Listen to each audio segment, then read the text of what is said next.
Good morning to everyone who's attending from India and people who are in other time zones. My greetings to you. And I'm.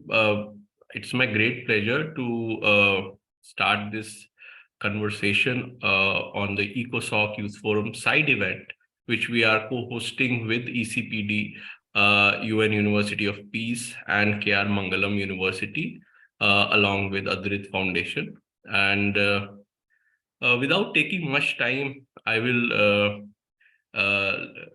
give a brief presentation about the Alexis Foundation, what it does, and then introduce you to the concept note of this event. And then we'll have some video messages, which will be followed by a panel discussion of young people. So I'm very thankful to all the panelists who have taken out time from their busy schedules to be with us here this morning. And I'm very happy to note that all these panelists are young people between 18 to 35, which is the mandate of the ECOSOC Youth Forum. And they are doing tremendous work in their respective fields. We have people working in governments, we have people working in multilateral organizations, we have people working in a grassroots organization, leading a grassroots organization, we have people working in a leading law firm, we have a person working in a multinational company, working alongside UN on SDGs. We have people from academia. So we have a very diverse panel today. And I would also like to acknowledge Professor Dr. Mehrajuddin Mir sir, who is a legal luminary who has taken his time out from his schedule to be with us. Sir is a Motilal Nehru chair at the KR Mangalam University and has been a former vice chancellor of Central University of Kashmir. And so I'll just proceed with my presentation and hope you'll enjoy it. So, as you know, the title of today's event is Transformative Potential of Youth Participation in SDGs Advancement. And as you know, that Alexis Foundation is a youth-led think tank. We started in 2012, where some of you who are panelists today were part of the founding research team then as 17, 18-year-olds. And now that we are entering into our 30s, these 14, 15 years have really helped us to grow as an individual. We have shaped, seen each other's journeys, and now also we are shaping our careers in different fields of choice. I think one thing which has kept our friendship, kept our bond together is Alexis, where we come back and share our ideas on and off whenever we get time. So in these 14 years, Alexis has turned out to be one of India's leading and most diversified youth-led think tanks. We are headquartered out of Lucknow, Uttar Pradesh, which itself is very pioneering in the sense that most think tanks are based out of Delhi or Mumbai or other metro cities, and it took us some years for people to believe that you could have a think tank outside Delhi also. As you know, and some of you might not also, we do multiple kind of activities. One of them is advocacy. Then we do consulting, we do educational programs, we do events, and we also do research work. And when I said most diversified, it is in terms of the focus areas. As you could see that we work on climate change and environment, we work on economics, international affairs, law, management, peace and security studies, psychology, public policy, strategy, and technology. We have done a number of international engagements over the years. Some of them are UN Global Compact, UN Civil Society Network, UN SDG Publishers Compact, This year, we also are getting involved in the UNFCCC processes. We are already part of two networks, which is the Climate Neutral Now initiative and also the Paris Committee on Capacity Building Network. Last month, we were in the UN headquarters with a 7-member delegation, which attended the UN 23 Water Conference. This conference was organized after 50 years, and we were told this happened to be the largest gathering in the history of UN till now. And we also got an opportunity to work with UNESCAP. We were part of the UNESCAP Committee on Environment and Development, and we were the only think tank from the Asia Pacific to be invited to this event, as it was a ministerial meeting to host the Asia Pacific Climate Finance Roundtable. And we successfully hosted it last year in December.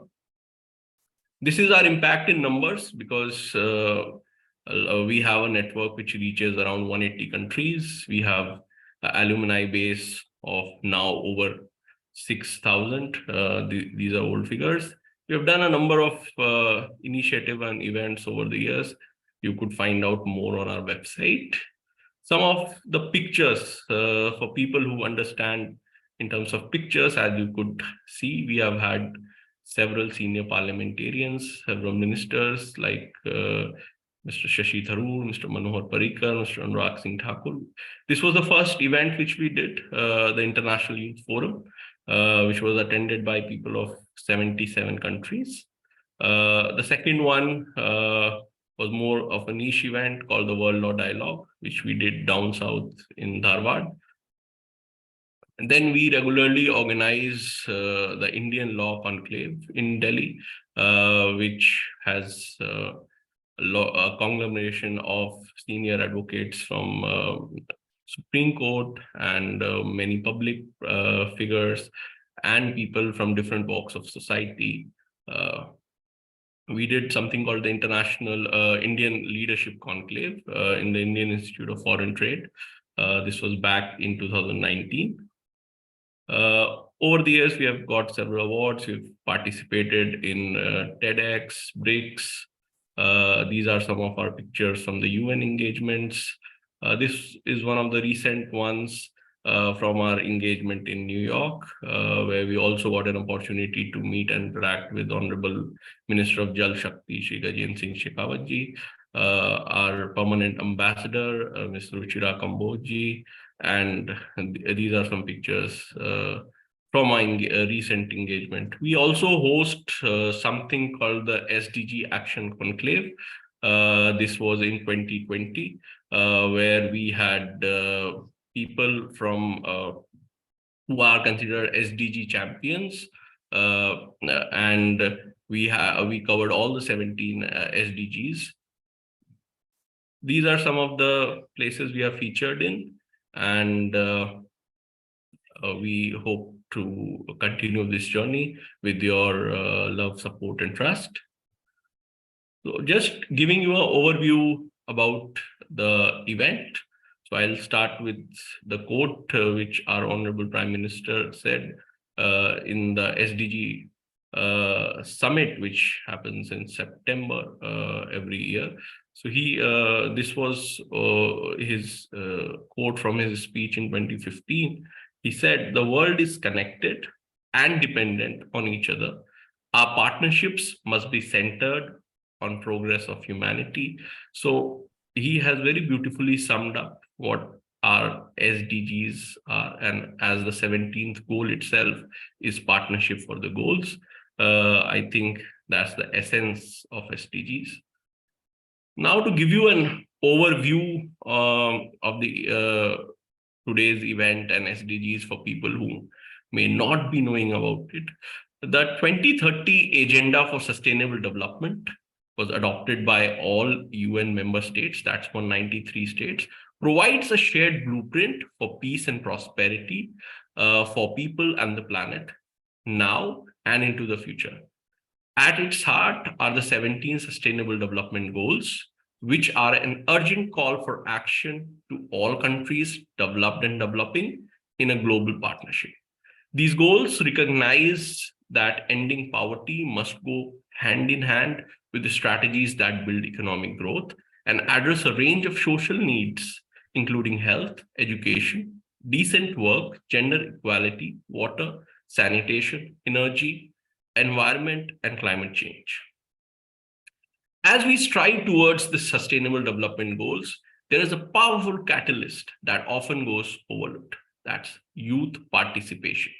By empowering young people to take an active role in advancing the SDGs, we unlock their transformative potential and unleash a wave of innovation and creativity unlike any other. From advocacy campaigns to community projects, young people are driving positive change around the world. And it's time that we start recognizing and harnessing their incredible impact. While leadership and political will are critical for achieving the SDGs, it is clear that no single government or actor can do it alone. Everyone has a role to play in meeting these ambitious goals. In particular, youth must be engaged and empowered to take ownership of their future. This event will bring together various stakeholders as representatives from youth organizations, national governments, international agencies, industry, chamber of commerce, think tanks, academia, civil society organizations on a common platform to discuss and deliberate on the transformative potential of youth participation in SDGs advancement. Now I would request Professor Mehrajuddin Mir sir to deliver his opening remarks. Thank you. Good morning to all of you. Especially, I welcome the chairman of this Adhrit Foundation, Dr. Adhrit Singh. In fact, my learned colleague, Dr. Gargi Singh, has given a brief introduction of the KR Mangalam University. And I am very happy to see the contribution of this great foundation at the international level, as the presentation has been made by Mr. Adhrit Singh, wherein it has been highlighted the engagement of youth, Indian youth, both at the national as well as international level. And I look forward, there is a scope for cooperation, coordination, and sharing of resources between the Alexis Foundation and the KR Mangalam University. As my colleague, Dr. Gargi Singh, rightly pointed out, we have a youth in the KR Mangalam University who are trained to serve humanity in addition to what we impart in the classroom by way of teaching learning. We take them to various extension activities to address to the community concerns, which I believe by and large fall within the 17 Sustainable Development Goals identified by the UN. Well, I am thankful to this foundation for giving us this very golden opportunity to have been collaborated with them. I am sure so far as our panelists are concerned, as the topic has been identified by Dr. Adhrit Singh, transformative potential of youth participation in SDGs advanced. There is no doubt about the fact that the Indian population, which is huge in number, and maybe in the coming years, we will top so far as the world population is concerned, we may even cross China. And we are privileged that as on date, we have more than 60 to 65% of youth in our India. And they are the pillars of nation. They are shining like shining stars, not only in India, but throughout the world. Wherever you will go to any country outside, you will find that our youth has kept the Indian flag very high by working very hard as a scientist, as an engineer, as a lawyer, as a doctor, whatever you may need. And since the panel discussion, I will not take much time. Dr. Gargi has asked me not to conclude in 5 minutes. So far as the panel discussion for today is as identified in the chart of agenda, we have to focus on 5 components, 5 key factors of the 17 identified goals. The first and the foremost, which is very, very important for the entire humanity, is that of clean water and sanitation. We are told by the experts, next world war. Yes, next world war may be on nothing else but on water only. And our youth have to work on this neat and clean water and sanitation issues. And the second important goal which has been identified for the panelists is affordable and clean energy. Goal number 7. We have to discuss on this and we have to find out how best we can engage our youth to realize this goal. And of course, the third important goal which has been set for the discussion is industry, innovation, and infrastructure. India is a developing country and a very fast developing country.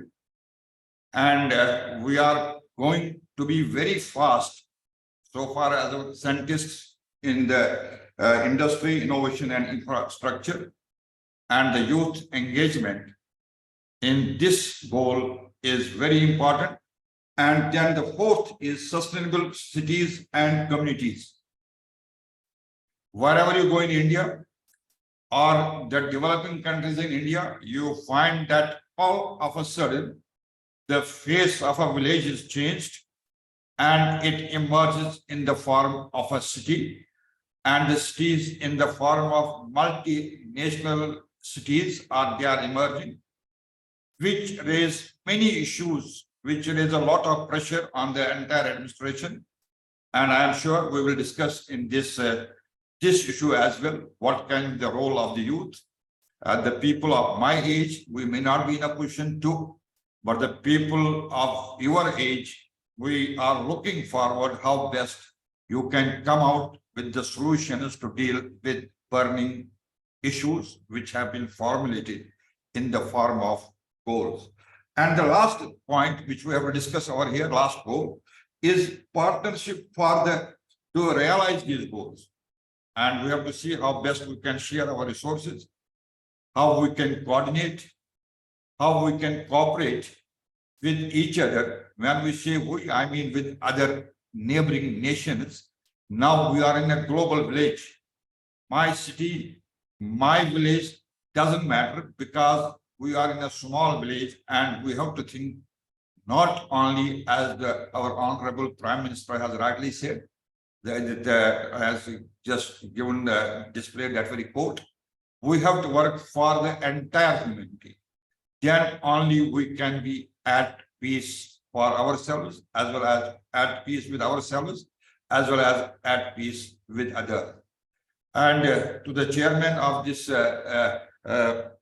Alex Foundation, I assure you that you will get every possible assistance. I will not use the word cooperation, that is a big word, from the Mangalam University, because we have a very proactive management and we have a dynamic leadership over here. And our students and our faculty, they also fall in the same zone so far as age group is concerned, that is 18 to 35, except me. All of them are in the same age group, and I am sure that they will join hands with you and they will come with the remarkable results. With this, I don't want to take much time. I once again thank you and wish all the best so far as this panel discussion is concerned. I am sure some fruitful issues will emerge out of this very panel discussion, and I am looking forward for future cooperation with Alexis Foundation. Thank you all. Thank you very much, sir. And now we'll move to the panel discussion. And we have 8 panelists with us. who come from very diverse backgrounds, as I told you, and each of them will now be giving their opening remarks or initial remarks for at least 3 minutes. Then we have a number of questions which we will be discussing, and then we'll have the closing remarks. So that's the flow. So I'll invite Akanksha. She comes from a background of a multinational organization which is working in the sector of food and nutrition. And I think it's very important to tackling issues of hunger and malnutrition. So Akanksha, the floor is yours. Thanks, Adhrit. Good morning, everyone. And thanks for setting the stage, Adhrit, Professor Mehraj, and all my fellow speakers today. As Adhrit explained a little bit about myself, I've spent over 10 years working towards malnutrition, towards curbing malnutrition. My specialization is in public health, and not only on the ground, though now I work with a multinational, but I spent the first half of my professional career working on the ground on public health initiatives, trying to sort of tackle nutrition and create nutrition awareness. Now, as we speak, I work with a multinational, as Adhrit mentioned, but all my focus is to work on partnerships with different institutions, with the governments, with the policymakers, and fellow multinationals just to make the change. Thank you for the opportunity, because this is, of course, a critical topic. We all know, because we are engaged with SDGs some or the other way, right? We are far and we are behind, right? With 17 goals, 169 targets, and 191 member countries, we need all hands out there. And India being one of the country where the population is youngest, around 600 million young people in the country, we really need all hands there. We really need all the actors to play a very critical role, right? Now, I think usually the question really comes that how do we really mobilize the youth to work towards it? I think incentivizing, encouraging, developing youth in a way so that they can support, in reaching the SDG goal for 2030 is something that's very critical in my opinion. Because again, the youth is their leadership is very pivotal, because at the end, that's the future that they want, right? So the ownership has to come from there, hence the awareness needs to start very early.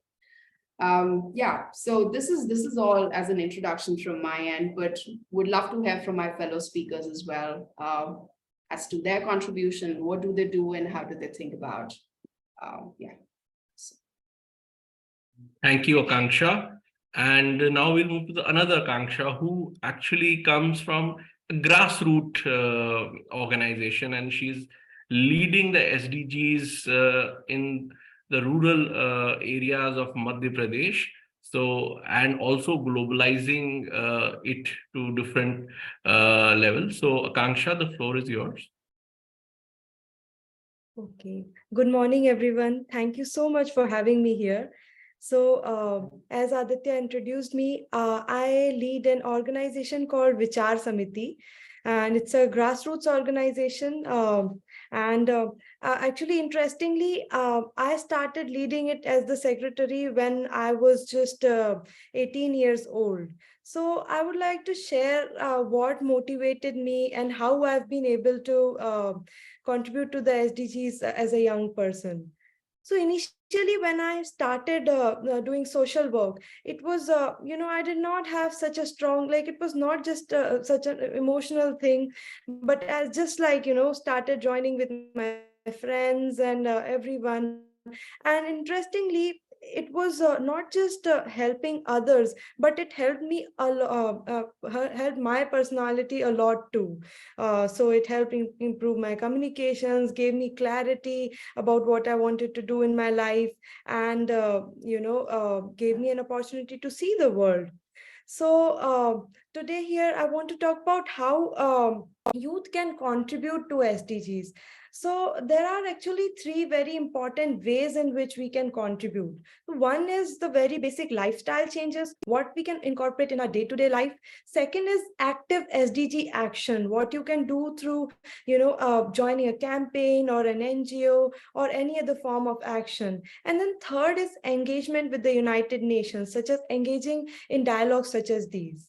So first of all, talking about the lifestyle changes. So in our lifestyle, see all the topics that we talk about in SDGs, what sir mentioned before me, such as clean water and energy. So, the big part of this is what we are consuming, what we're choosing to consume, how much water are we using, using the energy responsibly. So that is on us. Then as a responsible consumer, what products do we choose to consume? Do we choose to generate more of plastic waste? Because one way of managing waste is to recycle it, but what majorly is happening is we need to reduce the amount of non-biodegradable waste that we are generating. So as a responsible consumer, so these changes we need to make in our own lives. Then coming to SDG action. So there are a lot which a youth can do. You can be a part of any campaign such as awareness campaign, or you can actually be more active in an NGO, which is what I like to do the most. So some of my experiences were like, at first I started working at an orphanage and teaching the students there. And that actually became very helpful for me, because when I was trying to teach other students, that's when I learned the most. When you're trying to study for only for yourself, you might not go deeper into any topic. But when you're trying to teach anyone, you have to not only dive deep into the topic, but you have to articulate it, so that really churns your brain and gets you learning. So that helped me. And also, like, I was doing things like fundraising. And later in life, when I was a bit engaged in business, I realized that doing business was so easy for me, because when I can get somebody to give me money without actually giving any goods or service in return, I mean, it's much more easier to actually sell something to a person. So the things with the way of dealing with people, the way of pitching my ideas, all those things which I learned in fundraising and social work actually helped me a lot. And also, like, I learned a lot of management in social work. So when you're even leading a small team of volunteers, you have to handle all the logistics, you have to handle all the work allocations, everything. So and you have to make a report of what you did, present it to the donors. So that teaches you a lot. So you can join any NGO and be a part of any such initiative. A favorite one of everyone is like teaching children, but also, like, cleaning the cities, or helping make your university more sustainable. You can help design a model for rainwater harvesting, or the garbage management from your university, and things like that. Then a third way of engaging is with the United Nations. So I'm very happy to share that I was recently a part of Alexis Foundation's delegation to United Nations headquarters in New York for the UN Water Conference. So as it may sound like, it is such a difficult place to get into, but in fact, United Nations is very welcoming for the youth. And organizations such as Adhrit Foundation, Alexis, are very like making a lot of platforms for youth to actually engage with the United Nations. And over there, I was able to hear from people from around the world, their perspectives. Actually, I was able to see that what is happening relating to water in the world, and what is going to happen in the future, what we need to do. And at the same time, be a part of a sub event and share my thoughts. So these are the ways you can engage. And I hope to see you in the next social initiatives and the UN conferences to come. Thank you. Thank you, Akanksha. Now I'll invite someone who comes from the background of law. And law, as you know, touches people day in and day out. Though she's a corporate lawyer, but I think she also has a background where she, from the development sector, very much connected. So I guess I'll invite Bhavna, and she'll give us view of how a lawyer can contribute to SDGs, or people from law background can contribute to SDGs.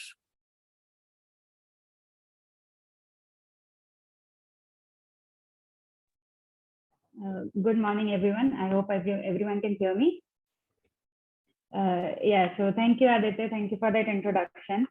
So certainly it is the right point to start that law touches everything. And as a lawyer, I can tell you that the delivery of justice and the institutional governance and the gender justice and inclusive society, protection of human rights, it all starts from, it emanates from legislature and law and enforcement of law. So I have as Aditya said, that I do work in corporate sector, but I do help organizations strengthen their corporate governance and their PSR, which is their corporate social responsibility contribution towards society. So, and I have previously worked on some landmark cases, including when privacy was to be debated as fundamental right in India. So I've participated in all those. I've also participated in a case regarding the Kabi Anglong lynching, which happened in Guwahati in Assam. So I was representing the state of Assam in that case as well. So yes, being at the forefront and being a part of such important and crucial decisions in the country, I have seen that the impact that law and lawyers and judges can make towards sustainable development touches upon everything, be it environment, be it gender justice, be it sanitation, be it good governance. So I'll say that as young people, as youth today, we have a distinct advantage which the generations before us missed, which is the technology, the fluency with technology. So that coming with the advent of artificial intelligence, we have an advantage which we can use for the society. And as there are a lot of entrepreneurs in the country which are innovating towards environment sustainability, clean water, and managing plastic waste. So that innovation comes from youth, that contribution that we make. So as my fellow panelists before me said that there are multiple ways in which we can do. One is at a personal level. So at a personal level, yes, as youth, we should work towards reducing our consumption. We should be more responsible towards environment. I know growth of economies depend on increase of consumption, but I'm sure there has to be a balance between sustainability and increase in consumption. So that we can start at a personal level. At a societal level, youth can participate towards all the SDGs, all the 17 SDGs do touch upon youth. And as lawyers, we can play a role in sensitizing, we can play a role in advocating for these goals and for a better participation of the society. So I guess that is where we can start, that innovation and driving change from advocacy. Thank you, Bhavna. And now I'll invite Ms. Kingshu, who comes from a leading energy think tank, and they work closely on environment, energy, and water. And she also has experience of working with parliamentarians and political parties before. So she's worked both at ground level and now at a think tank. So Kingshu, the floor is yours. Thank you so much, Aditya, for the introduction. And I'll sort of delve into my professional experience later in the discussion because that's how I prepared the answer. But in terms of opening remarks, I think I was hearing the other panelists talk, and I think the quote that comes to my mind, and it's one of my favorite quotes, is by Senator Elizabeth Warren. And she says that if you don't have a seat at the table, you're probably on the menu. And half the world population is actually under the age of 30. And they increasingly feel disconnected and inadequately representative in the policy and governance processes. And I currently work for a leading climate and policy think tank based out of India. And I would like to touch upon what that means in the climate context. Last year, we came out with a report with the Stockholm Environment Institute, and it was essentially a global online survey of about 1,000 young people from across 90 countries. And we found that almost 70% of the youth are of the opinion that governments are not doing enough to fight climate change. And about a fifth of them, 20%, felt powerless to do basically anything about it. Which is why I believe initiatives like the UN ECOSOC Youth Forum become really important because it gives young people like ourselves a platform to voice our viewpoint. However, I also believe that the seat at the decision-making table has to be earned.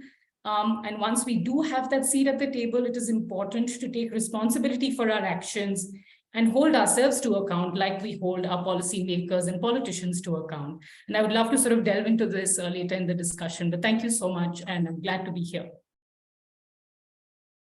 Okay, thank you.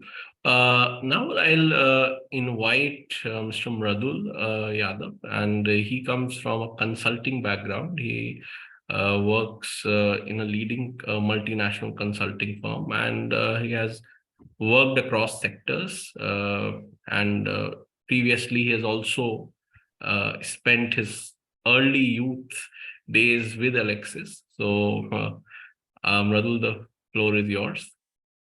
Thank you so much, Aditya. Good morning, honored guests, esteemed panel, and an amazing audience, and then good afternoon and evening to the friends attending from the other countries.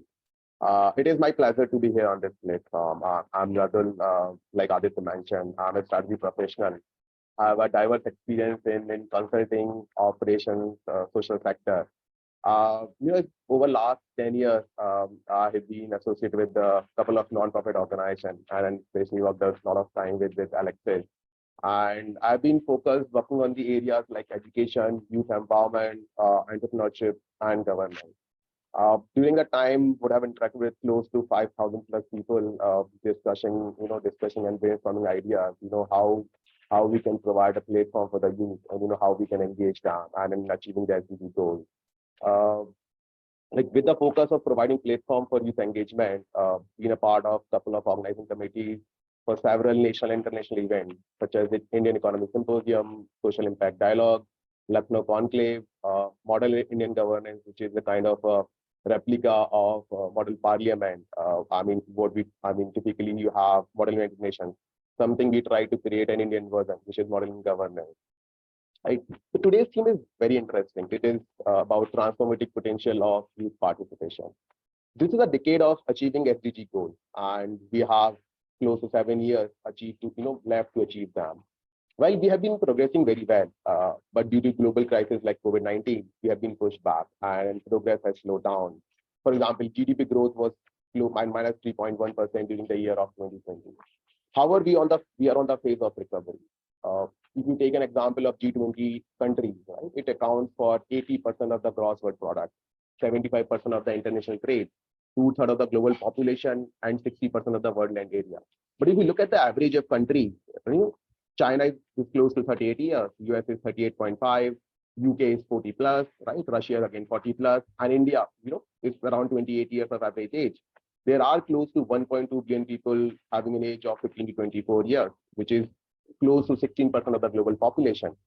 And India has the highest number of population, as we are one of the youngest nations. Next decade is going to be decade of youth, and in India is going to be spearheading that. As the young leaders of tomorrow, it is important that youth should be engaged and informed to achieve the sustainable development goal. Youth contribute equally to the achievement of sustainability and development that focuses on the balancing economic growth, environmental concerns, and social well-being. Hence, it is extremely important for the youth participation.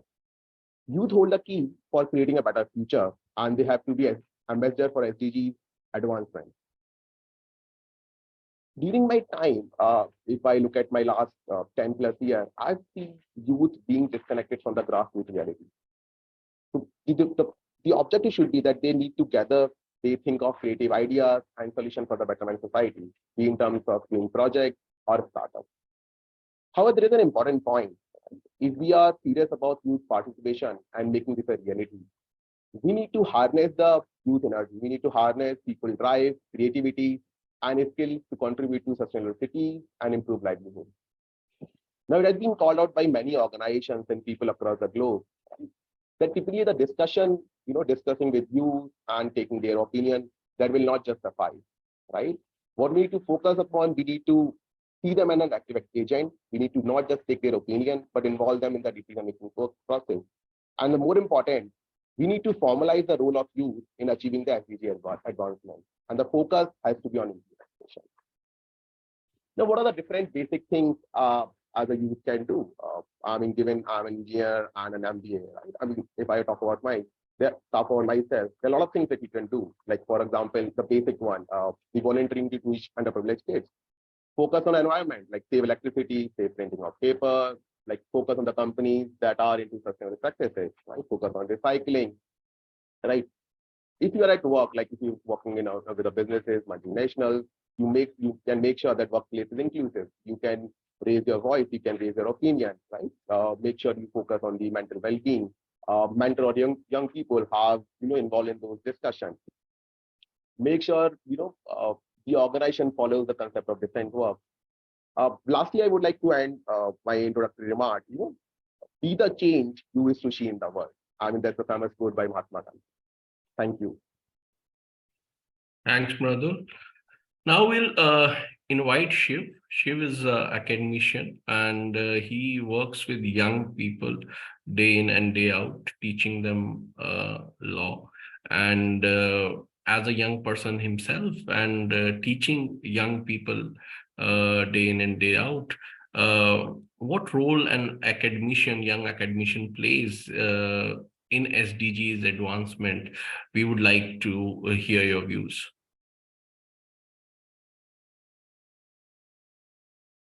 Please unmute yourself. Yeah. Yep. Thanks, Adhrit. Good morning, everyone. The topic for today is very important and interesting because we are discussing the problem we all are facing. For example, we have flash floods, rainfall, heat waves, gender inequality, hunger, malnutrition, quality of education, etc. The approach needed to achieve SDGs require young minds who are willing to contribute to the resilience of their communities with bringing innovative solutions, driving social, economical, environmental, and political evolution. Today, we have the largest generation of youth in history. If we talk about the data in the contemporary world, there are 1.8 billion people aged between 10 to 24, of which 90% of them live in the developing countries. So further, if we talk about the focus should be on the developing countries, mainly by bringing policies favoring the principles of 3Ps. 3Ps here means public, and as here we are talking about the youths. It is about the youths, their social development, and the second P is that of planet. Here we are talking about environment and biodiversity. Third is profit. Profit here means the economy for the youth, which will help the youth to flourish, and collectively it will help us achieving the SDGs by 2030. Now I would like to focus on some of the goals where the major role can be played by the youths. The first one is SDG 4, which focuses on quality education for all, and youth are key stakeholders in this goal, as they make up a significant portion of the world's population. The second one is SDG 8, which promotes sustained, inclusive, and sustainable economic growth, full and productive employment, and decent work for all, including young people. And the third is SDG 10. Youth are critical about inequalities, and so they aim to reduce inequalities as they are often marginalized and disadvantaged to their age. Here I am talking about the agency, the individual autonomy of the youths. It should be there. We should be giving the environment to them, but we should not be taking decisions on behalf of them. And the fourth is SDG 13, which addresses climate action, is also important for youth as they will inherit the consequences of climate change and will be responsible for implementing solutions to mitigate its impact. The above four SDGs are not exhaustive where the youth's role and participation is important. Overall, youth are essential partners in achieving the SDGs, and their involvement and engagement in the implementation of the goals are crucial for a sustainable future. For the youth, it is not about sharing of burden, it is about sharing of responsibility agency, individual autonomy, and an environment for the implementation of the SDGs and achieve intergenerational equity for all of the community members, which is the whole world. Thank you. Thank you, Shiv, for your initial remarks. Now we'll move to Mr. Sumedh, and Sumedh comes with a background of government of India, and he works with sports persons and who are essentially contributing to SDGs, because in the Indian context, a lot of sports people come from rural areas, and he works with them to make them excellent sports persons. And I think I will now hand over to Sumedh to tell his views of how sports, the world of sports, could contribute to SDGs. Thank you so much, Aditya. All the esteemed panel members, most importantly, the most spirited youth of this world, I feel I'll start with one quote from the Mahabharata, which says, Udbuddhate hi jivanasya vibhavora vibhavasya ka, which means the awakened youth is the life and the wealth of the nation. And that is the ancient wisdom we still have. And somewhere that quote highlights the transformative potential of the advancing SDGs through youth. Their energy, creativity, passion somewhere helps not only to push for this SDGs, but push other people to work towards this SDG. That quote emphasizes the importance and empowering passion and the energy of the youth for decision-making process, for providing them with opportunities, for developing their skills.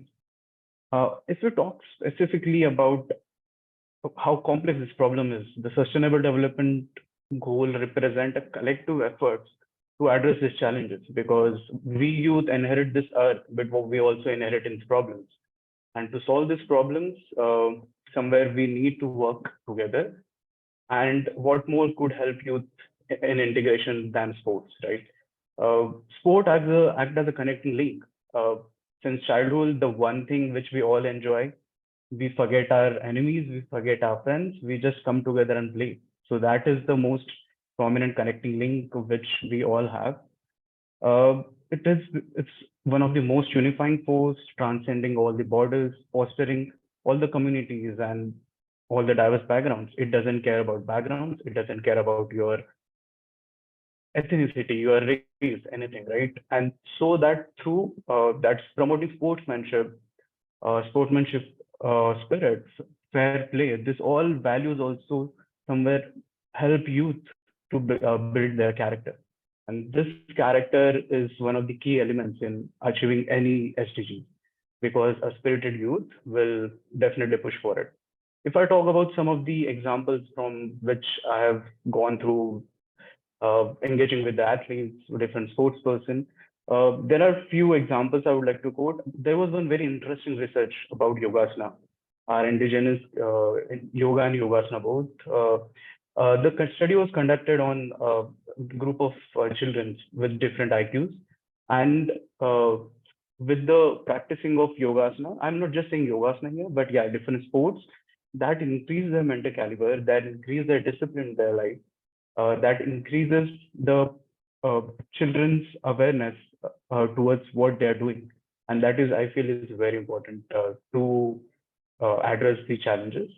And there are both tangible and intangible benefits of sports. Tangible benefits for example, SDG for achieving good health, reducing poverty through giving career opportunities for the athletes. The upcoming world will have a huge potential of sports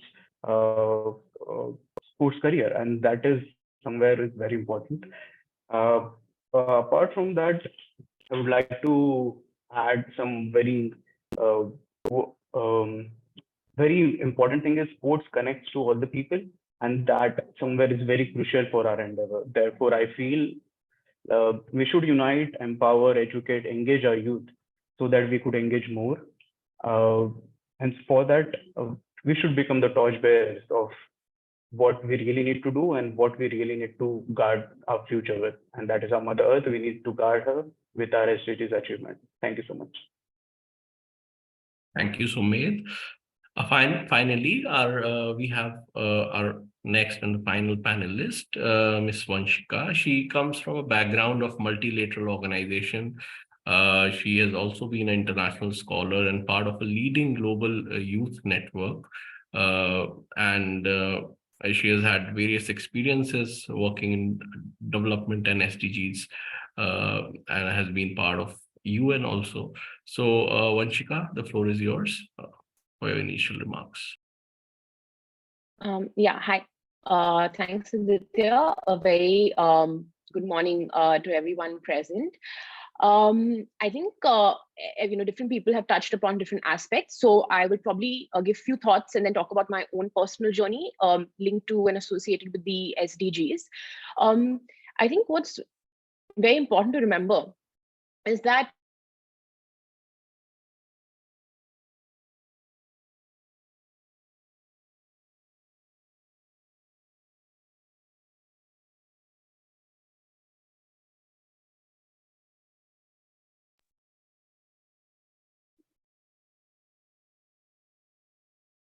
Am I audible? So you're audible, but I guess there's some network issues from Vanshika's side. Okay. Okay. the definition.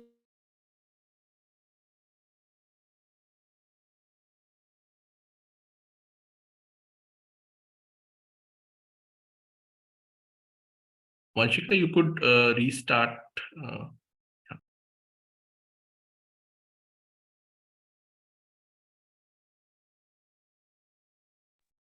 Am I audible? I'm back again. Sorry about the break in the network. Sure. Please continue. Okay, thanks.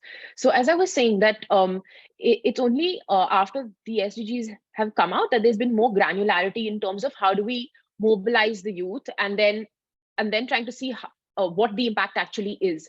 And there's a lot happening on this front that I'll lay out later. But I think number one, this is important to realize that it's embedded within the very definition of SDGs. As people have said, the role of the youth is paramount because of the fact that they're willing to take risks, they have a creative mindset, able to forge collaboration, build partnerships, so on and so forth. And it's important to also remember that a lot of the leading movements world over have been kind of led by the youth, whether we look at the Arab Spring movement, whether we look at the climate strike action movement. And we have so many young leaders who have been products of that. So that's to remember as well. I think I'd also like to state that I think being an agent of sustainable development is a mindset and is a lifestyle.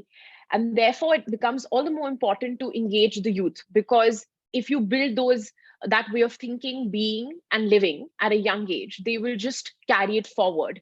And therefore that's a very fundamental, time period in your life, and which is where I think communities, local and global, and different platforms really give that safe space and that I think experimental zone for young people to be part of this larger global agenda, but also through it work with their own communities and so on and so forth, but also develop their own style of leadership, their own style of being. And I think my own journey in different youth communities, be it the Global Shapers community, which is the World Economic Forum initiative for people under 30, or the Schwarzman Scholars Program, which focuses on leadership in global affairs with a regional focus on China, all kind of, I think, have that common vision. And I think just look at training people young so that they can, as they grow in their careers, can really be conveners, curators, collaborators,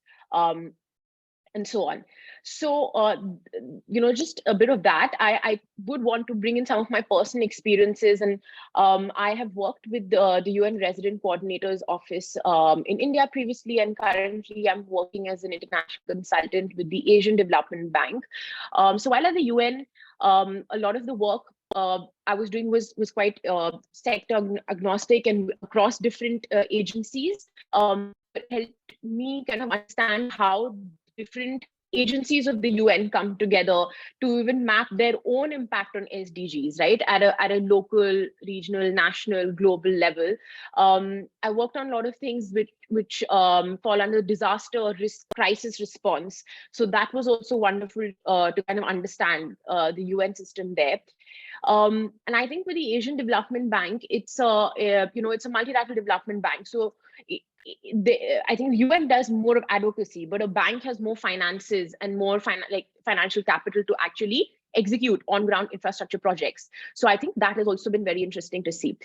With the Global Shapers community, I have been very deeply involved for the past 6 to 7 years in different leadership roles, be it being the curator for the New Delhi hub. We did a lot of work across education and employment, climate change and sustainability, and so on and so forth, based on the impact areas of that the forum has laid out. And while I was curator, we also had the COVID pandemic that broke out. And I think that was actually a very satisfying experience because I didn't realize, I think it was once the pandemic broke out and we took on a lot of projects, one thing led to another. And it really made us realize that being part of a global community during a global crisis, you can really galvanize, mobilize men, money, material, so on and so forth, real time. Based on the work there, I was selected to be part of the COVID International Steering Committee of the Shapers internationally. So we worked with all 400 hubs across different continents on how to leverage partnerships for impact, how to build the narrative of the community and the work it's doing, how to kind of capture best practices, and so on and so forth. And that also, and we did a lot of work on SDG mapping. So again, another issue was that there's so much work that these different 400 hubs are doing, but what is the larger narrative and the story that comes together? How is it impacting SDGs? So we did a lot of work there as well, with impact officers of our hubs, the curatorship, so on and so forth. And post that, I have been in several other advisory roles as well. And the reason I'm stating this is to showcase that I think I myself, I really feel have been a product and beneficiary of a lot of youth platforms and networks.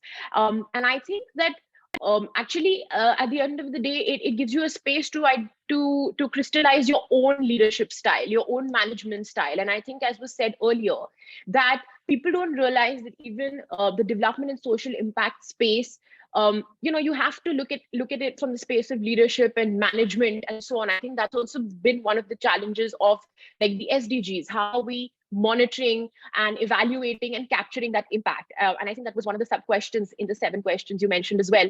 So I think that even looking at a lot of these youth spaces as a place to kind of as a means to run them as a social enterprise, as a startup of sorts, and understanding how to manage people, how to galvanize resources, how to work across public sector, private entities, civil society organizations. Like it just gives you a whole different way of kind of looking at building that mindset and lifestyle that I referred to earlier, and then kind of then these spaces help build younger leaders and champions who can kind of lead different communities, so on and so forth. So just these are some of my initial remarks, and I think going forward, I'd be happy to throw more light on the work that the UN in particular has done on youth and SDGs.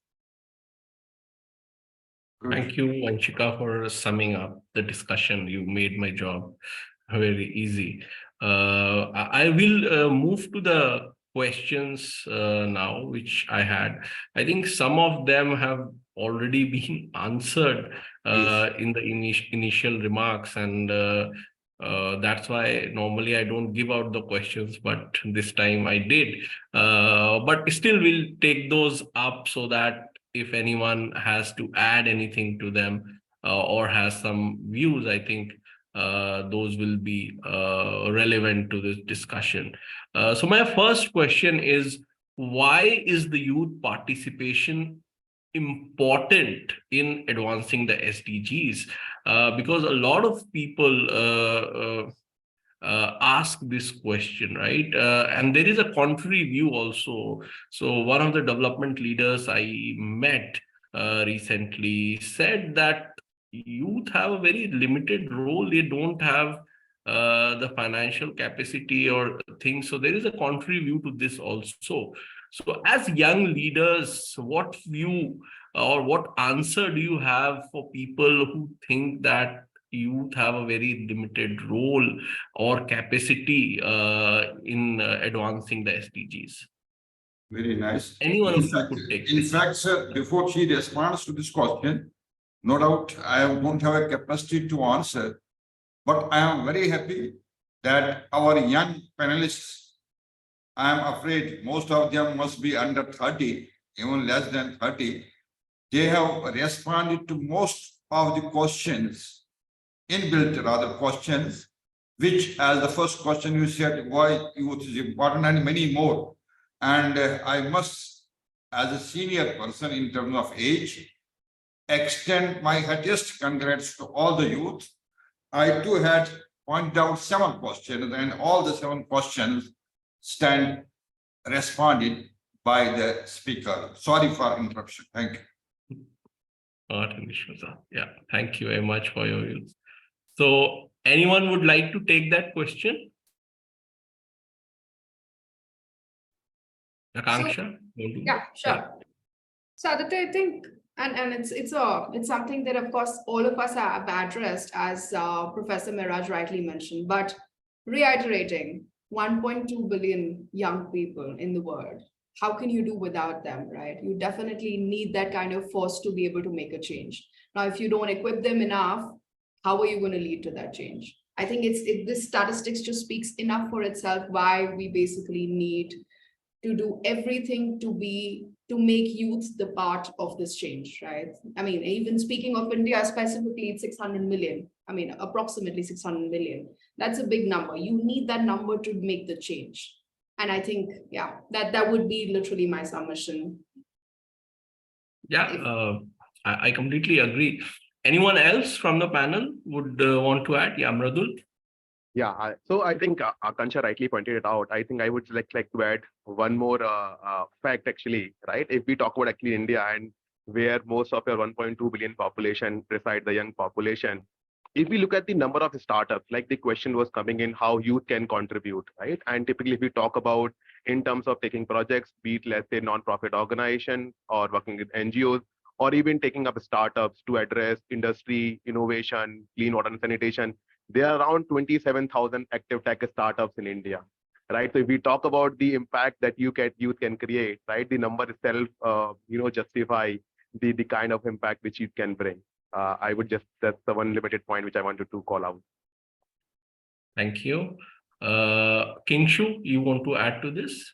Yeah, I just wanted to come in from the climate change point of view. And, children and youth today are considered the most vulnerable to climate change and its prolonged impact. So I think it makes sense to give them a voice when it comes to at least climate-related policy issues and give them a sense of ownership when we take these policy decisions. However, we should also remember that young people are also not only the victims of climate change, but we're also significant contributors to the problem. But given the large share of our population, I think we have the potential to have the largest collective power to shape the consumption patterns in the coming decades and adopt day-to-day lifestyle changes that can actually help make a difference. So I think that making that transition from intent and promises to decisive and genuine action is where I think the youth comes in. And that link is really important for us to sort of achieve the SDG goals. Yes, sir. Madam, you are right. Sir, I have a question to all the panelists. What challenges do you foresee or do you anticipate in advancing or in your role to realize these goals? And how you can overcome those challenges?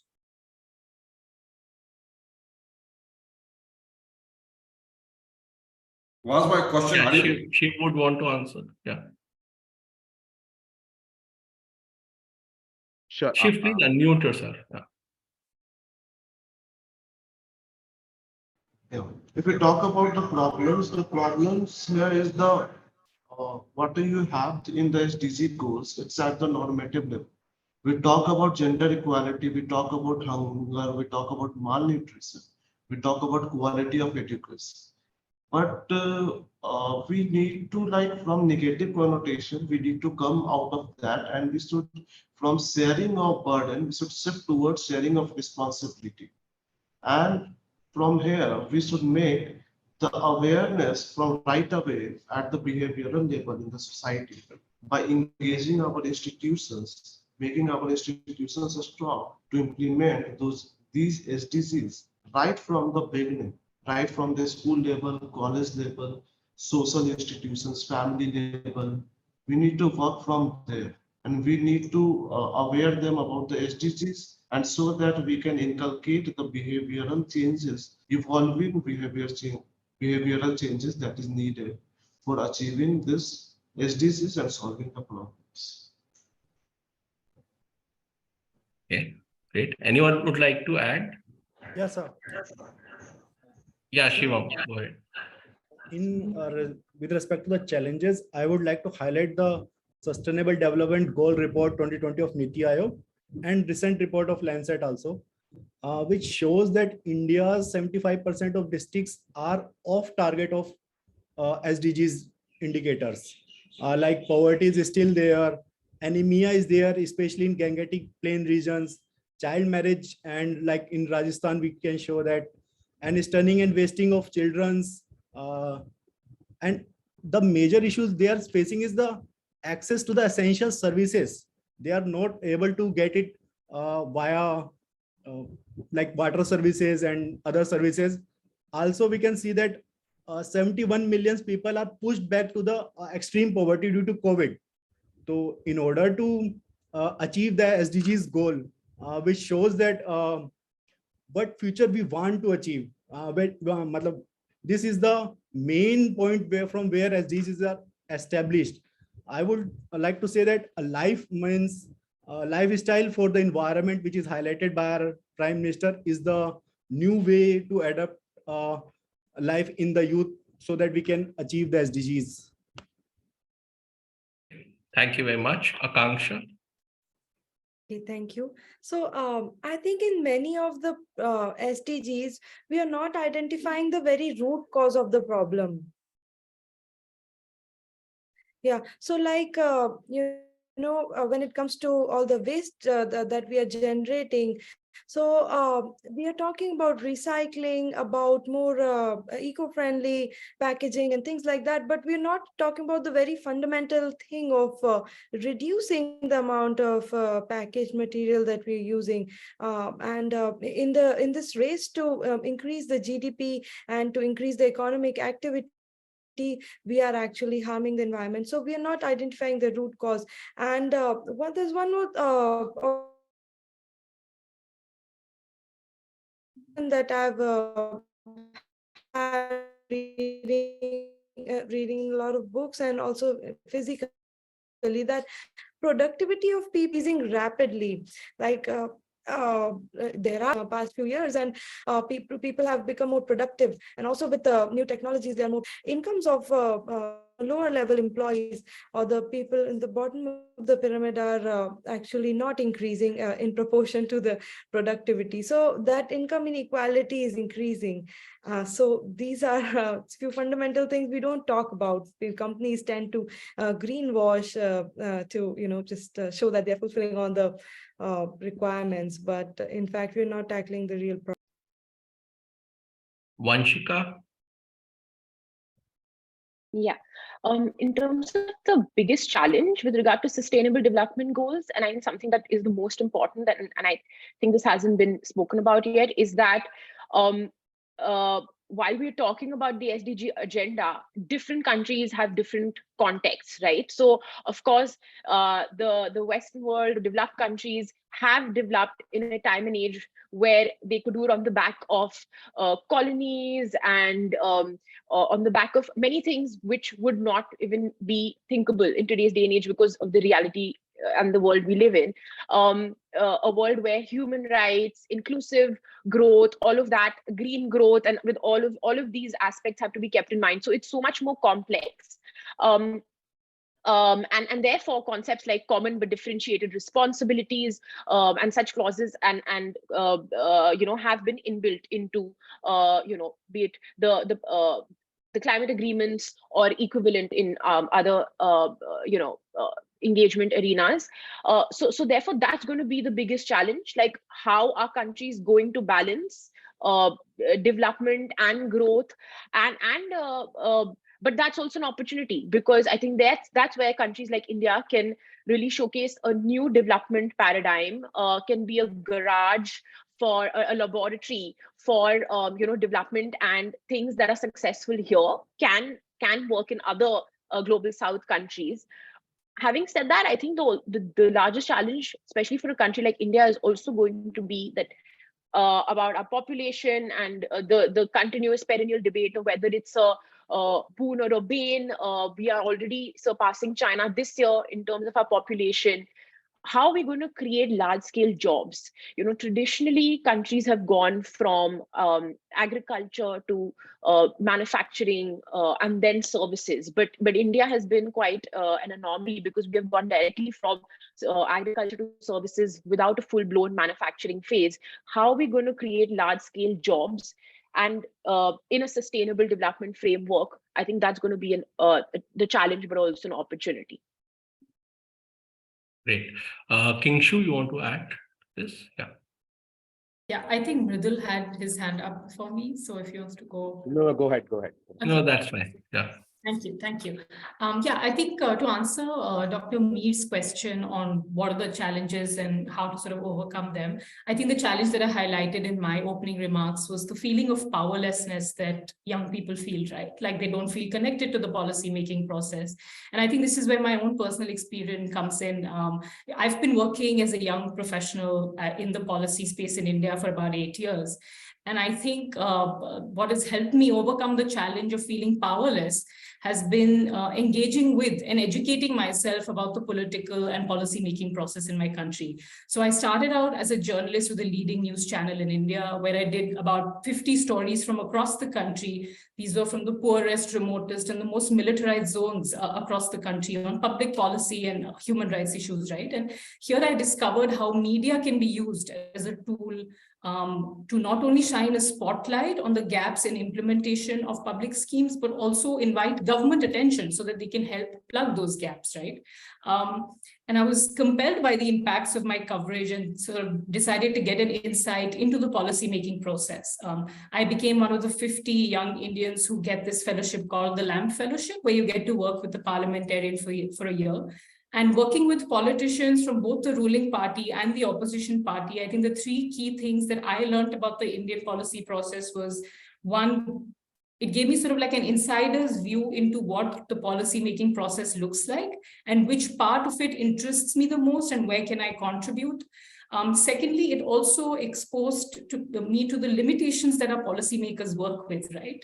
From the outside, it seems like, oh, it's so easy to change things around in the country, but it's not. When you actually work with those politicians who have 100 other limitations that they have to work within, you get a sense of how difficult it is to create a policy in this country, right? And thirdly, what are the strategic levers that we can use to drive the policy process? And I think these three learnings I use in my current role as an engagement lead at the Council of Energy, Environment and Water, where I try and work with key policy stakeholders like the government, multilaterals, industry associations, and even embassies of the other countries, right, here in India, and how we can sort of make our research as a think tank more useful to them so that they can make more informed decisions. So I think the two key takeaways for me have been, would be sort of, I think it's imperative for us as young people to also develop an understanding of the governance process that we wish to be a part of and reform. And we can then sort of leverage that understanding to get a say in that policy process. And secondly, I think it's also imperative for the policymakers to create avenues where young people like us can get an insight into policy processes. Like the LAMP Fellowship is an example. I know the Delhi and the Haryana government have chief minister fellowships that invite young people to sort of work with the chief minister's office. Niti Aayog since 2015 has been recruiting young professionals under the age of 32, and they continue to do so. So I think it's important to give young people an in into the policy-making process, which can otherwise seem really distant. Thank you. Thank you very much. Mradul, you would like to add? Yeah, I think one point. So while we are talking about the role of youth, I think in India, where a lot of population is based in tier 2, tier 3, and the remotest parts of the country, I think it is important to figure out a way where we can participate the youth from those remote part of the country, right? Because typically everybody focuses on the your metro cities, right? Tier 1 cities, right? But lot of development which need to be focused on the remote part of the country.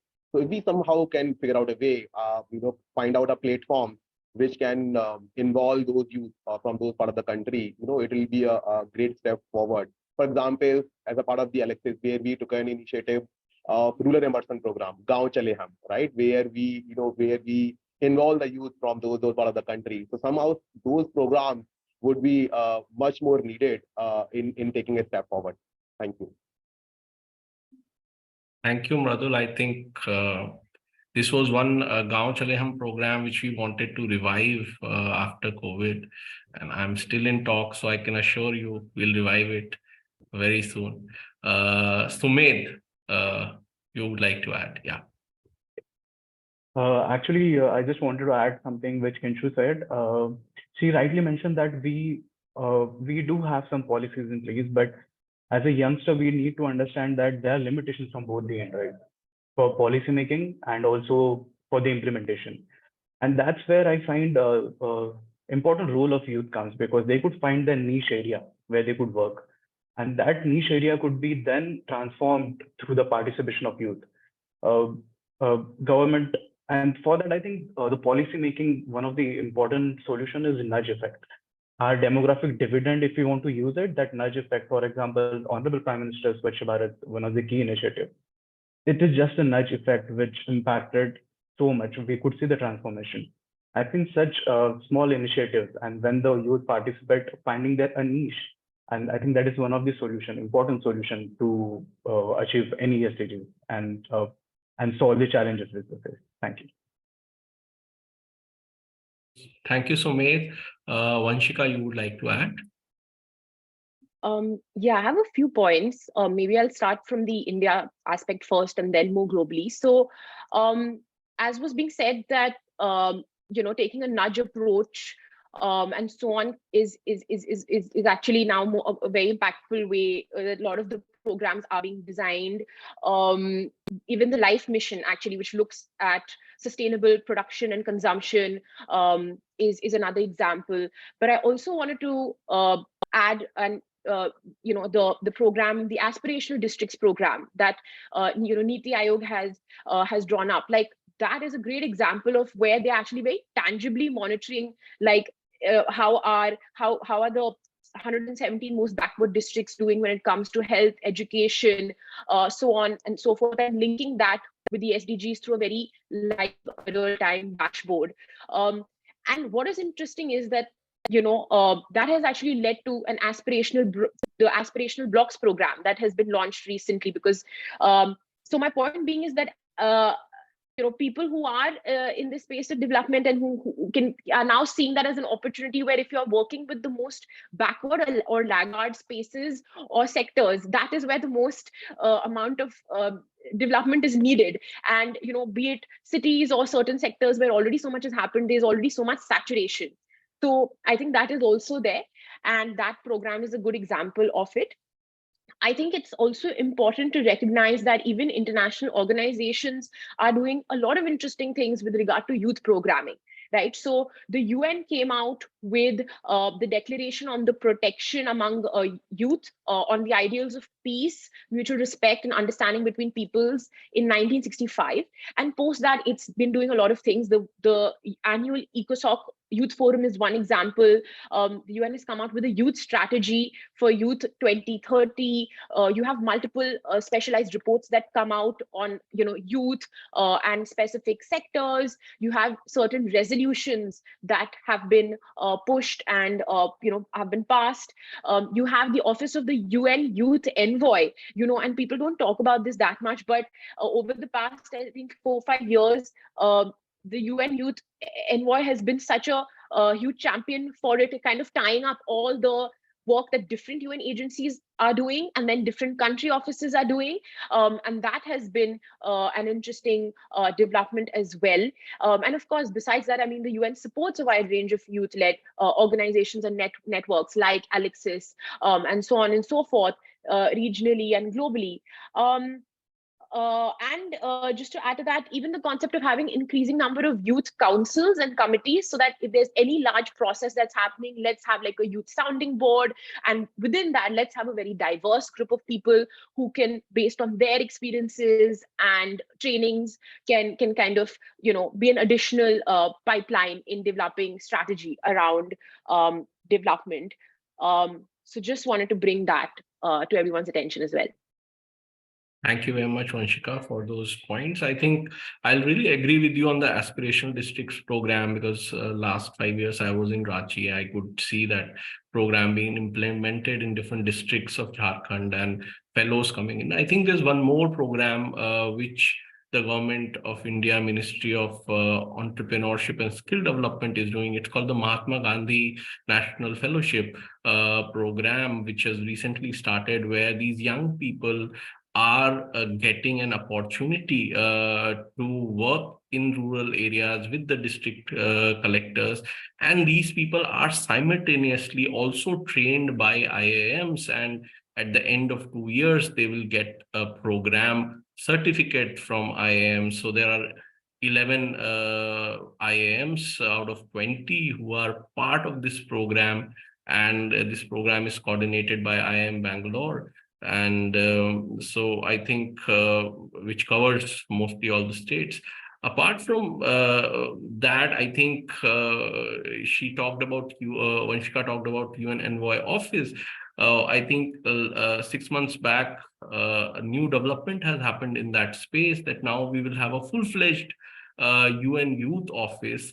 And right now, as we speak, the applications are open for the position of first Assistant Secretary General of the UN Youth Office. So anyone who is between 18 to 35 is eligible to apply for that position, who will work directly with the Secretary General. So that's one development I wanted to bring to everyone's attention. So moving on, I'll take one more question. I think Sir has already helped us by asking that important question, which was also on my agenda.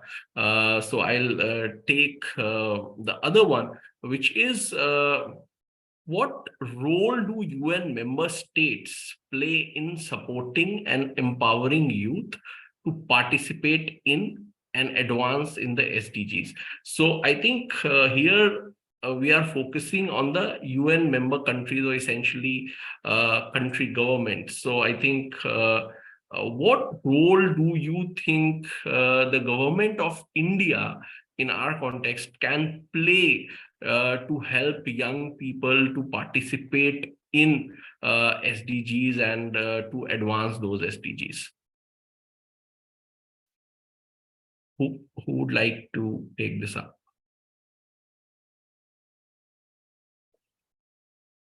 Bhavna, would you like to answer?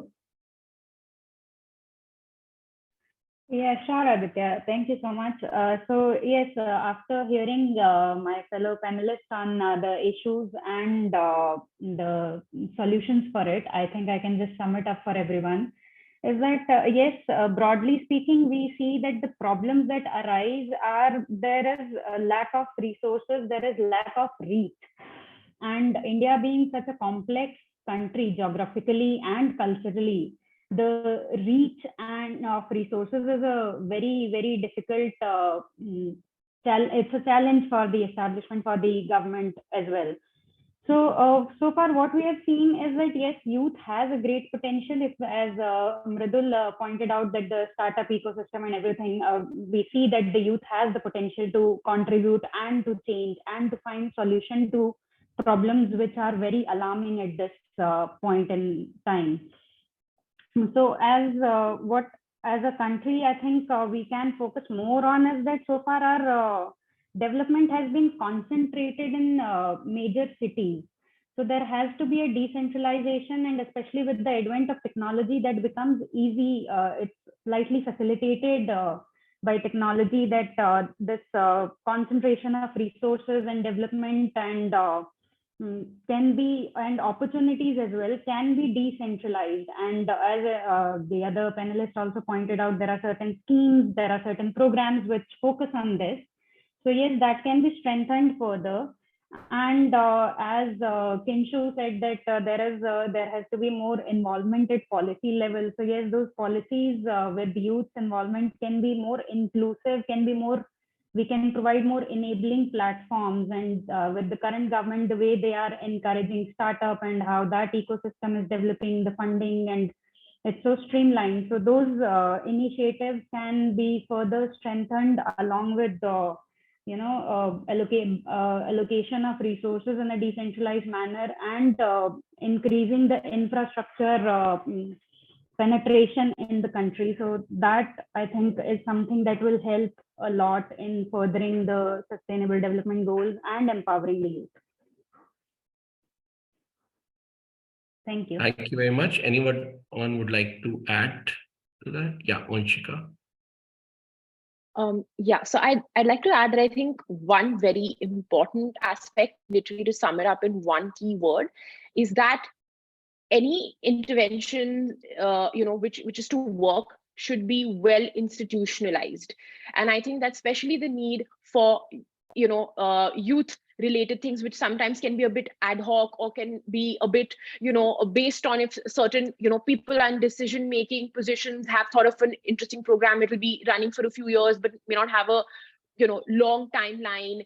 Or it may, the success or failure of an initiative is linked very much to the individuals who are creating it or those who have been selected. So I think creating like well designed, structured, and kind of institutionalized platforms and programs within existing organizations or based on collaborations is very, very important. And I think then taking some best practices and looking at, things that have really worked well in different parts of the world and trying to contextualize and localize that.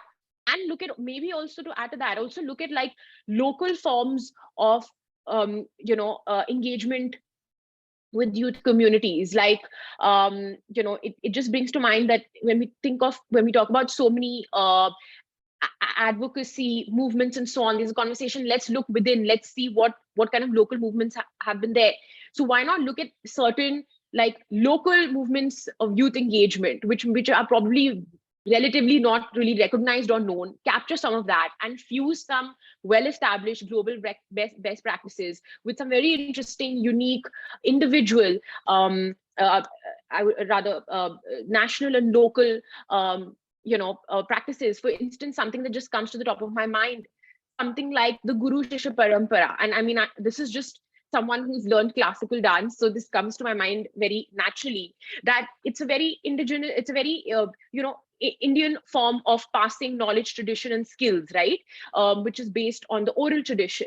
So maybe looking at developing maybe like a youth engagement platform, which also weaves in something like that. This is just a brain open, top of the mind idea here, but that's kind of what I'm hinting at, like fusing things a bit and making something different. Yeah, that's very relevant. Even the government is now talking about Indian knowledge systems. This is being Indian languages, doing technical education in Indian languages. All these ideas are being explored by UGC these days. I think I'll invite Sumedh. He wants to add to the discussion. Yeah. I really think the Vanshika, which she mentioned a very critical point, that institute which provides the policy in a very formal and the same format which could be implemented again and again. That is very important. And for that, I believe the Ministry of Youth Affairs and Sports, Honorable Prime Minister, have initiated many initiatives. For example, Khelo India, which works on grassroots sports, integrating grassroots games.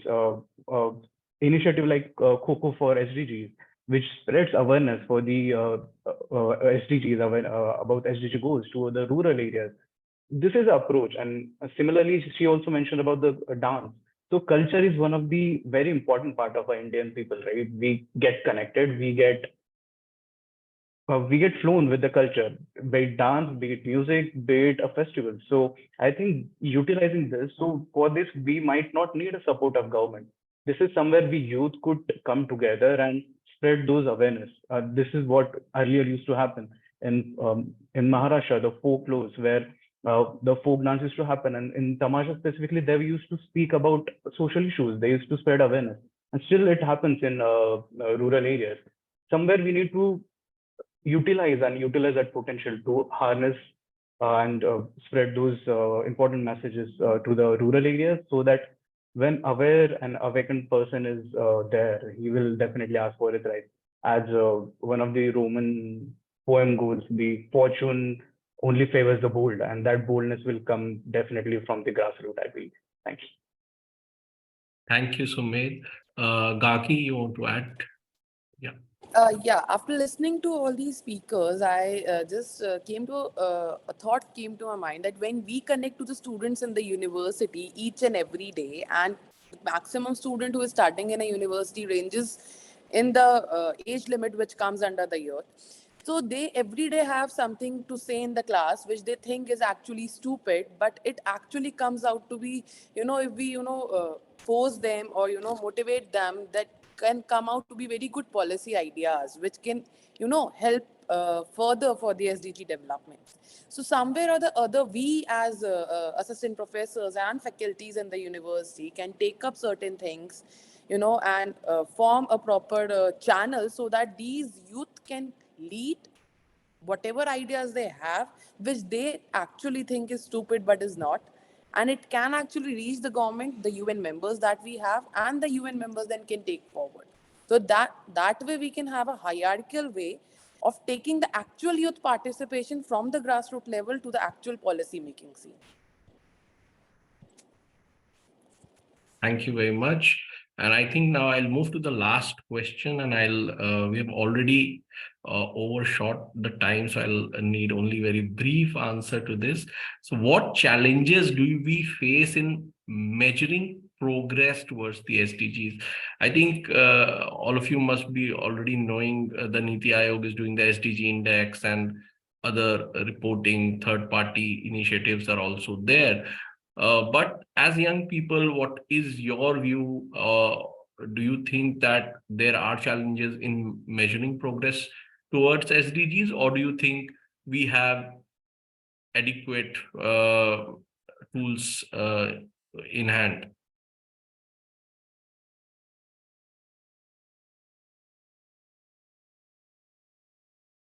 Radul, you would like to take this question? Yeah, I think in terms of challenges, I think someone also pointed it out, right? Typically, different countries have a different level of maturity, right? Let's say if you take a target, some countries will have a at a mature stage, while some countries are still at a nascent stage. In that case, it becomes kind of difficult to standardize at a global level, right? Also, in terms of a lot of those countries, when you talk about measuring these KPIs and performance indicators, they do not have resources or infrastructure to capture this, right?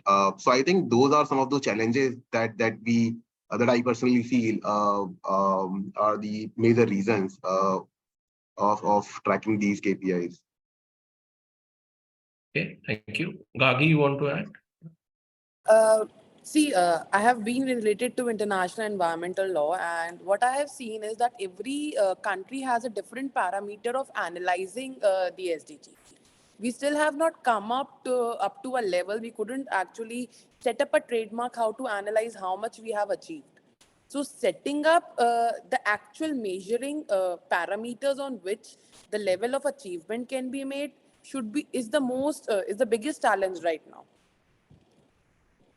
Thank you very much. I think now we'll move to the last part of this panel discussion, which is the closing remarks. So I think we have had a very beautiful discussion where we have touched upon different aspects of SDGs, both internationally and nationally.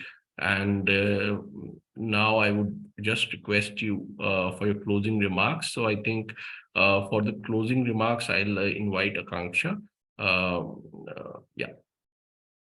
Thanks. I think this has been an extremely enriching conversation amongst different, of course, panelists and, hearing different opinions. Just summing up with, call to action so that, we do have something that we can remember, we can think about when we close this discussion. Just to say that youth needs to be at the center, to achieve goals. And to be able to do that, we need to start awareness very early in life. Right? We've spoken about a lot of challenges, whether it's nutrition, poverty, whether it's education. People need to learn this early in life, whether it's climate change. You need to learn those habits, knowledge very early in life so that it's ingrained in you. That's one. Incentivizing, someone actually just mentioned in the chat as well that, are there opportunities that we can create out of SDGs so that, youth are mobilized enough to sort of work towards it. So incentivizing in some or the other way, of course, would help more and more youth to step forward and come towards it. While we talk about youth, it's also important to sort of develop the youth, so whether it's personal development, whether it's empowerment, whether it's, the ability to sort of be in a community, that's something that we need to set more and more examples out there, as of course we discussed many of them. Like Teach for India actually is a great example where, youth is mobilized. We need to create similar and such, groups and organizations working towards different SDGs. And lastly, I think just, the businesses also who are operating in India need to step up and also work and also help towards working on SDGs. So basically what I meant is partnerships would of course play a very key role, in taking forward the SDGs. So including youth somehow in the programs that they're conducting. And one of the examples that I can give is, as being part of the multinational, we every year we support One Young World, right? Where we give out sponsorship to a lot of like young people who are working towards health, who are working towards nutrition, malnutrition, and or similar such ideas to actually go and represent themselves, go and meet and build a community, right? So similar such actions from the corporates, of course, are also helpful to drive the youth towards, achieving SDGs and working towards SDGs. That would be it from my end. Thanks. Akanksha. Now we'll move. I think Akanksha had to leave for some other commitment, so we took her statement first. But now we'll move in the reverse alphabetical order, and I'll invite Vanshika to kind of give her final remarks for this panel discussion. Right. So just to sum up, and I hope I'm audible. Yeah. Okay, great. So just to sum up, I think as we've discussed, the importance of institutionalizing the involvement, engagement of youth, greater awareness about youth opportunities and the developments such as the UN Youth Envoy's Office, and so on. So there's also a lot of things that have happened but are quite fragmented. So also having a larger narrative and maybe platform like yours and so on can kind of be an amplifier of that. I think third, with regard to SDG monitoring, and to the last question that you stated, actually, even something like data literacy, right, and digital literacy and so on increasingly becomes very important at the local level for better capturing of data at block levels and at panchayat levels. So that is another thing, that we need to actually train people in a much more vast skill set at a local level. And that also feeds into the other point that we discussed, that for SDGs to work, they're global, but they have to really be contextualized to the local, and really at the state and district block level, say in India and likewise in other parts of the country. So that's there as well. And then lastly, I'd like to state that involving the private sector, other institutions, so that increasingly it's understood that not just profit, but profit with purpose is what's going to guide in even the private sector. The SDGs is about the 5 Ps, people, public, planet, partnership, so on. So how to build on that further. Thank you very much, Vanshika. Now I'll invite Sumedh for his final remarks. Thank you so much, Aditya. I feel to sum it up all, there are 3 important things which I feel are core to this discussion. Is about being aware about SDGs. It's not just about we are inheriting Earth, we are inheriting its challenges. So it's our duty, individual duty, to respond to every challenges we face. So we need to get aware of it. Secondly, as Vanshika also said, it's about data. So how we quantify our SDG achievements. So for that, we need a more institutionalized data monitoring mechanism, so that the progress is also monitored, and how much we need to work more. That needs to be reminded to people and the policymakers again and again. And third thing is about, I feel, awareness, and that could be done through, as I mentioned earlier, a nudge effect, so that it's not just the responsibility of one entity, it's a responsibility of global village. It's responsibility of everyone. So I think those are the 3 important key elements which I feel are key to this advancing and achieving SDG. Thank you. Thank you, Sumedh, for your final remarks. Now I will invite Shiv for his final remarks. It was indeed an interesting experience to have this discussion over here. I would like to conclude by quoting Simonides, who described the ideal citizen. Ideal citizen, here I would like to fix the citizen with global citizen, who is not base, nor too helpless if he knows the right that helps the city is a sound man. From here, I would like to borrow the definition of soundness of youth. Now for bringing this soundness, we need to work at 3 levels. First is the normative level. The second is the behavioral level. And the third is the institutional level. So if we talk about the normative level, we have the policies, the SDGs, the norms over here, like we have 70 SDGs. We have different policies by Indian government at the municipal level, like Sasakt Bharat, Sabal Bharat, Swachh Bharat, Swasth Bharat, Samagra Bharat, Saksham Bharat, etc. So this will help to penetrate the SDG goals to the behavioral and institutional level. And if we talk about the institutional level, we need to have a strong institutions who help in the implementation of these SDGs goals, either it's the social institutions, legal institutions, educational institutions. Everybody, every institution has a role to play for the implementation of the SDGs. And finally, at the behavioral level, here at this level, we test how the youths behave towards the SDGs. I feel that behavior is all about conception. And if we have a higher conception of understanding of SDGs, we will be able to achieve our set goals. I would like to conclude by defining this higher conception from Bhagavad Gita quote, which knows action and non-action, what ought to be done, what ought not to be done, what is to be feared, and what is not to be feared, what binds and what frees is a higher conception.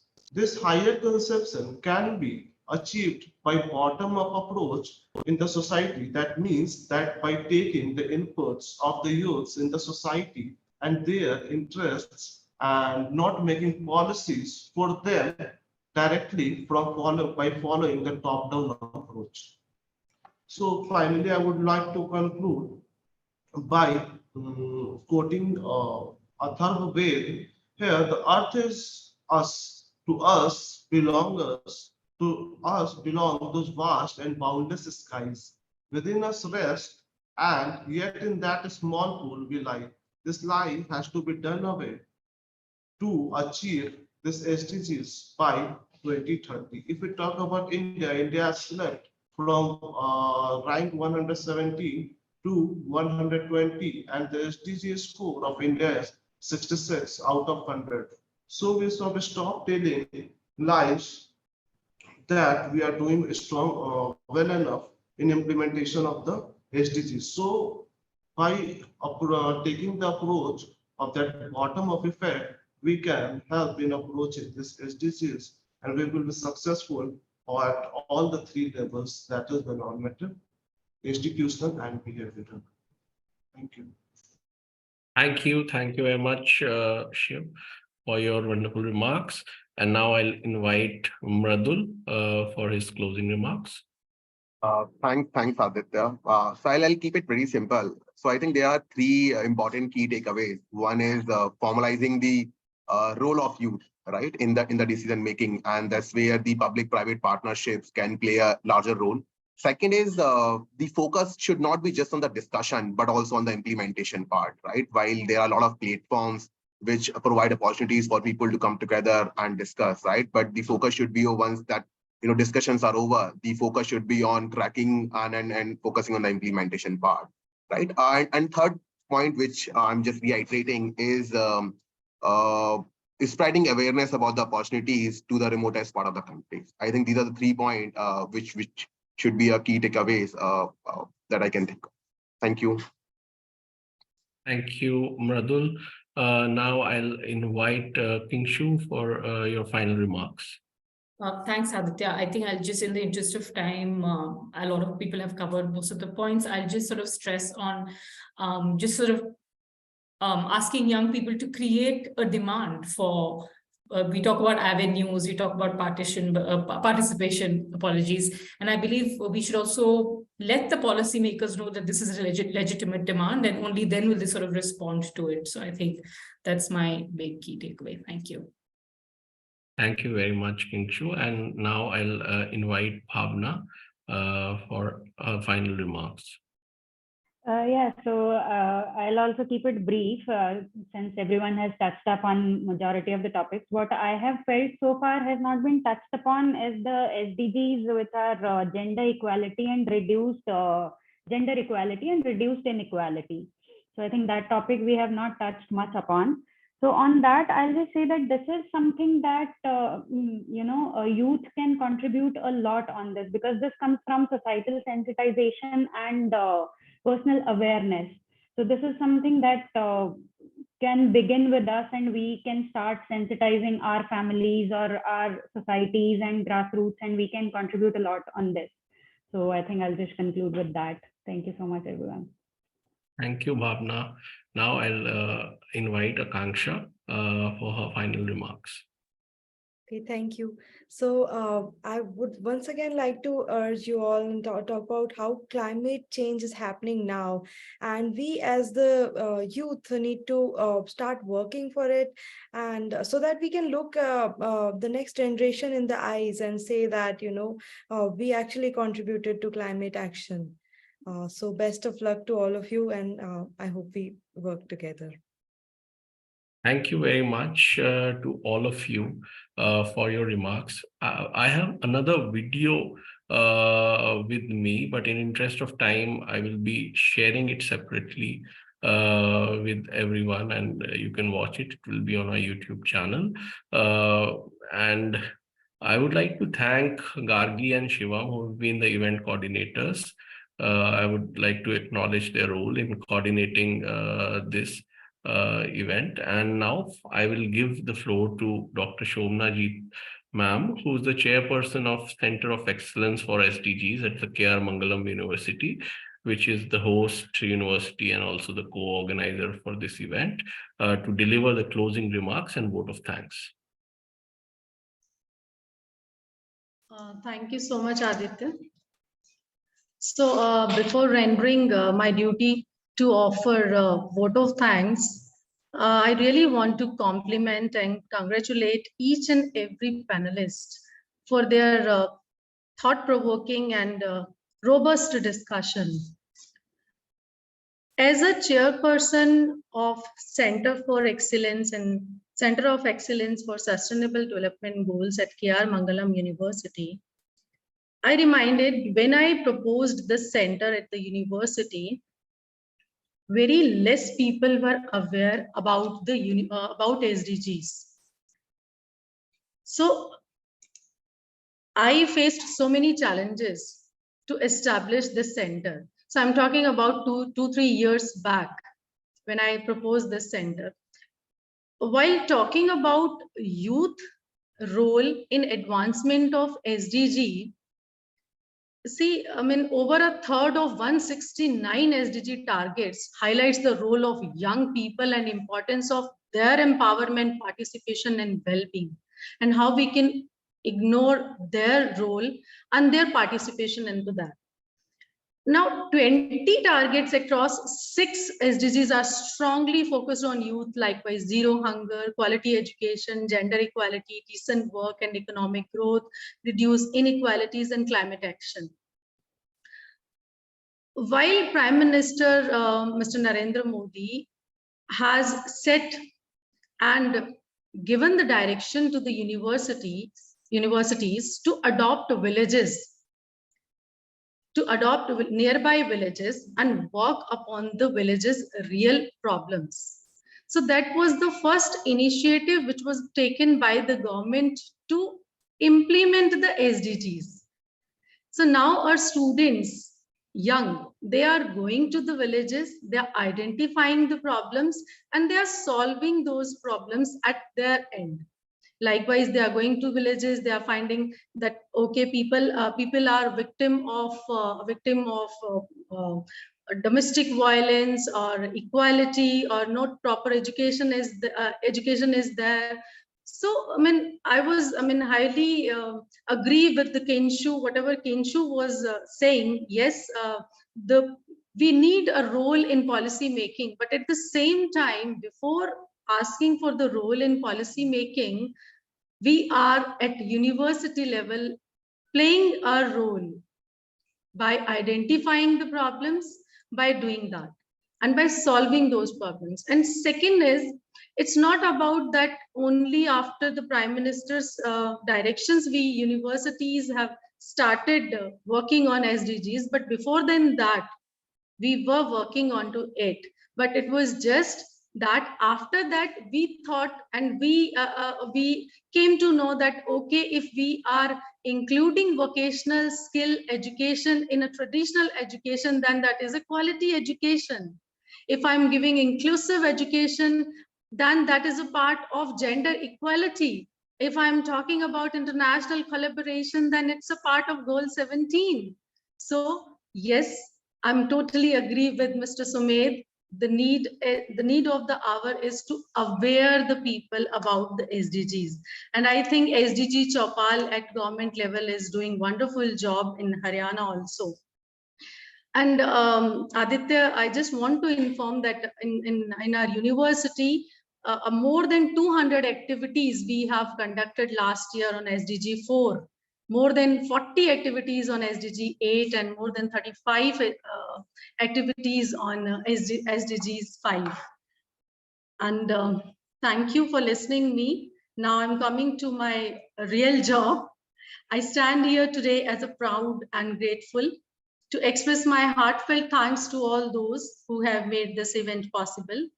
I would like to start by thanking our university leaderships, management, who have always been supportive of our initiatives and encouraged us to strive for excellence.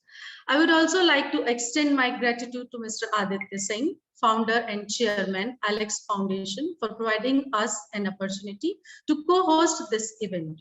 I would like to express my sincere appreciation to all the panelists. I'm naming Ms. Akanksha Nayyar, Ms. Akanksha Malaya, Ms. Bhaskar Kumar, Mr. Bhaskar Kumar, Ms. Bhavna, Ms. Kinshu, Mr. Mradul Yadav, Mr. Shiv Ranjan, Mr. Sumed Tarodekar, and Ms. Vanchika. They all are. They all had a thought-provoking and robust discussion in this panel. I really want to congratulate them and really want to thank them for taking time from their busy schedule to grace this occasion and imparting wisdom and knowledge to us about the crucial role of youth in advancing SDGs.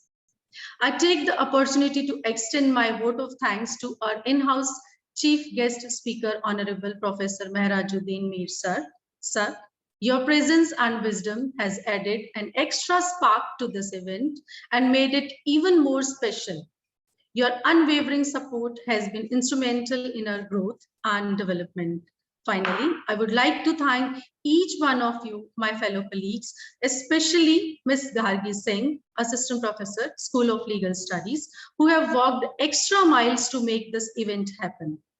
And also faculties and staff from KR Mangalam University for their support and making this event a grand success. Any contributions have not gone unnoticed, and I'm grateful to all such contributions. In conclusion, I would like to say that this event would not have been possible without the support and hard work of each and every one of you. On behalf of the Center of Sustainable Development Goals at KR Mangalam University, I would like to express my sincere thanks to all of you. Thank you. Thank you, ma'am. And I think with this, we come to a formal closing of this event. But as I told you, this is just the start. And as Mradul also said, that after the event comes the time for real SDG action. I think we have talked, we have discussed, we have got broad view of what we can do. And now I think it is our responsibility to take forward the views, the lessons, or the ideas which we have learned or which were reiterated today beyond. Also, I think it is our responsibility that we are privileged to be part of this conversation. We have to recognize our privilege and also see this as a responsibility towards the society. I think the knowledge, the access, the wisdom which we are able to get today, I think this abundance needs to be shared with people. And that's how I think we can together achieve sustainable development goals, and our country can become the Ek Bharat Shresh Bharat, which we all aspire it to become. So with this, I thank all of you once again for taking time out from your busy schedules to join us today. And I hope that you will continue to support us in our future endeavors, and we will continue this relationship with KR Mangalam University, ECPD, and Adhrit Foundation, and plan more activities where we can involve young people on ground to contribute meaningful action to advance the SDG goals. So with this, I formally close the event. Thank you very much. Thank you. Thank you. Thank you. Thank you, everyone. Thank you.